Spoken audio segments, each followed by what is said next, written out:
ഇന്ന് നമുക്കേ കോവയ്ക്ക കൊണ്ട് തയ്യാറാക്കാൻ പറ്റിയ ഒരു കിടിലൻ മസാലക്കൂട്ടിൻ്റെ റെസിപ്പി ആയിട്ടാണ് കേട്ടോ വന്നിരിക്കുന്നത്. അപ്പോൾ നമ്മുടെ ചാനലിലേക്ക് എല്ലാവർക്കും സ്വാഗതം. നമ്മളിവിടെ കോവയ്ക്കയൊക്കെ എടുത്ത് കഴുകി റെഡിയാക്കി വെച്ചിട്ടുണ്ട്. ഇനി അതിനെതാ ഇതുപോലെ ചെറുതാക്കി അരിഞ്ഞുകൂടി എടുത്തിട്ടുണ്ട്. ഒത്തിരി കനത്തിൽ അരിയരുത്, ചെറുതായിട്ട് വേണം അരിഞ്ഞെടുക്കാനായിട്ട്. ഇനിയിപ്പോൾ ചെയ്യേണ്ടത് ഇത്ര മാത്രം. ചീഞ്ചട്ടി ഒരെണ്ണം നമ്മൾ അടുപ്പത്തോട്ട് വെച്ച് കൊടുത്തിട്ടുണ്ട്. അതിലേക്ക് വെളിച്ചെണ്ണയാണ് കേട്ടോ ഒഴിച്ചു കൊടുത്തിരിക്കുന്നത്. ഇനി നമുക്ക് എണ്ണയൊക്കെ ഒന്ന് ചൂടായി വന്ന സമയത്ത് കോവയ്ക്കയെല്ലാം കൂടെ അതിലേക്ക് ഇട്ട് കൊടുക്കാം. ഒരു നുള്ളുപ്പും കൂടെ ചേർത്ത് കൊടുക്കണേ.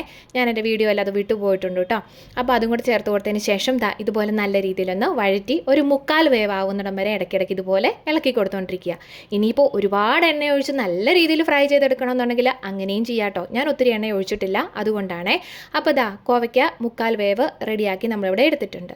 ഇനിയിപ്പോൾ ചട്ടിയിലാണ് നമ്മളിത് കറി റെഡിയാക്കി എടുക്കുന്നത്. അതിനായിട്ട് ചട്ടി ഒന്ന് ചൂടായി വന്നപ്പോൾ വെളിച്ചെണ്ണ തന്നെയാണ് ഒഴിച്ചു കൊടുത്തിരിക്കുന്നത്. എണ്ണയും ഒന്ന് ചൂടായി വന്നിട്ടുണ്ട്. സ്വല്പം കടുകൊക്കെ ചേർത്ത് കൊടുക്കുന്നുണ്ട്. കടുകൊന്ന് പൊട്ടി വന്നതിന് ശേഷം ഇത്തിരി വറ്റൽമുളകും കറിവേപ്പിലയും കൂടെ ചേർത്ത് കൊടുക്കുക കേട്ടോ. അപ്പോൾ അതൊന്ന് ഇളക്കി കൊടുത്തോളുക, അത്രമാത്രം. ഇനിയിപ്പോൾ വേണ്ടത് സവോളയാണ്. 1-2 സവോള. അപ്പോൾ സവോള ഇത്തിരി കൂടുതലുണ്ടെങ്കിൽ നല്ല ടേസ്റ്റാണേ. മസാലക്കറികളൊക്കെ ഉണ്ടാക്കുമ്പോഴല്ലോ ഇത്തിരി സവോള കൂടുതൽ ഇടുകയാണെന്നുണ്ടെങ്കിൽ നല്ല ടേസ്റ്റിൽ നമുക്ക് റെഡിയാക്കി എടുക്കാം കേട്ടോ. അപ്പോൾ അത് നീളത്തിലരിഞ്ഞതും പിന്നെ ഇഞ്ചി വെളുത്തുള്ളി, ഒരു കുഞ്ഞു കഷ്ണം ഇഞ്ചിയും ഒരു 6-7 വെളുത്തുള്ളിയും കൂടെ ചതച്ചാണ് എടുത്തിരിക്കുന്നത്. അപ്പോൾ അതും കൂടെ ഈ സവോളയുടെ കൂട്ടത്തിലിട്ടിട്ട് ഒന്ന് വഴറ്റിയൊന്ന് എടുക്കാം കേട്ടോ.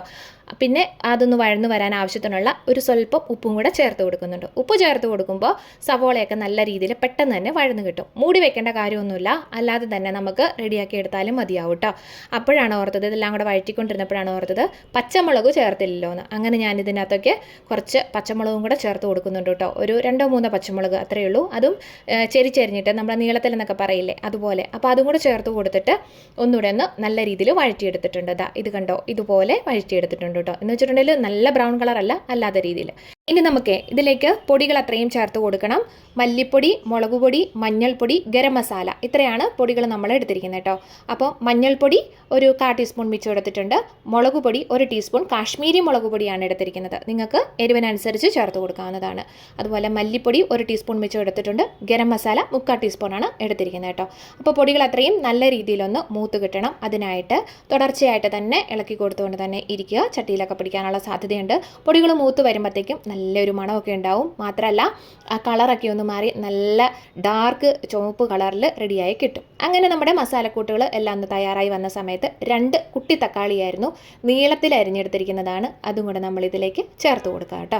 അപ്പോൾ ഇനി വേണ്ടതും ഇതെല്ലാം കൂടെ കൂട്ടി നന്നായിട്ടൊന്ന് മിക്സ് ചെയ്ത് റെഡിയാക്കി എടുക്കുക. ശേഷം അതിനെ ഒന്ന് തട്ടിപ്പൊത്തി ഇതുപോലെ എടുത്തിട്ട് ഒരു സ്വല്പം വെള്ളം കൂടെ ഒഴിച്ചു കൊടുക്കാം. വേറൊന്നുമല്ല, ഈ തക്കാളി നമ്മുടെ ഈ ചട്ടി ആയതുകൊണ്ട് തന്നെ അതിൽ ചിലപ്പോൾ പിടിക്കാനുള്ള സാധ്യതയുണ്ട്. ഞാൻ ഒരുപാട് എണ്ണയും കൂടെ ഒഴിച്ചു കൊടുത്തിട്ടില്ല. അപ്പോൾ അത് അടിയിൽ പിടിക്കാതിരിക്കാൻ വേണ്ടിയിട്ടാണ് ചെറിയ വെള്ളം കൂടെ ഒഴിച്ചിട്ട് നമ്മൾ മൂടി വെച്ച് ഒന്ന് വെന്തെടുക്കാം കേട്ടോ. അധികം നേരം ഒന്നും എടുക്കത്തില്ല. ആ തക്കാളിയുടെ ആ ഒരു തൊലിയൊന്ന് മാറി വരുന്ന ആ ഒരു രീതി പാകമാകുമ്പോൾ നമുക്കൊന്ന് എടുത്ത് ഒന്നുകൂടെ ഒന്ന് ഇളക്കി റെഡിയാക്കി എടുക്കാവുന്നതാണ് കേട്ടോ.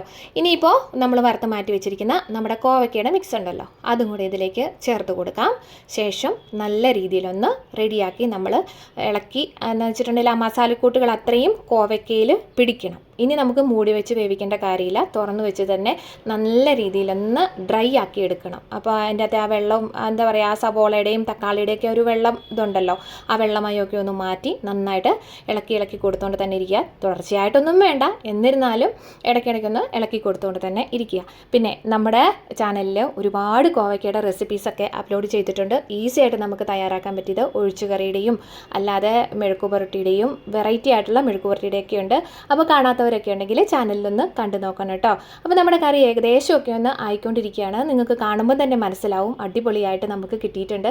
ചോറിനും ചപ്പാത്തിക്കും ഒക്കെ അടിപൊളി ടേസ്റ്റ് എന്ന് പറഞ്ഞാൽ കിടിലൻ ടേസ്റ്റാണ്. അതുകൊണ്ടാണ് പറഞ്ഞത് സവോള ഇങ്ങനെ നമ്മൾ മസാലക്കൂട്ടുകളൊക്കെ തയ്യാറാക്കുമ്പോൾ സവോളയൊക്കെ ഇത്തിരി കൂടുതൽ ചേർക്കുകയാണെന്നുണ്ടെങ്കിൽ നല്ല ടേസ്റ്റിൽ ആർക്കും ഇഷ്ടമാവും. പ്രത്യേകിച്ച് കുട്ടികൾക്കൊക്കെ ഒരുപാട് ഇഷ്ടമാവുന്ന ഒരു റെസിപ്പി തന്നെയാണ് കേട്ടോ.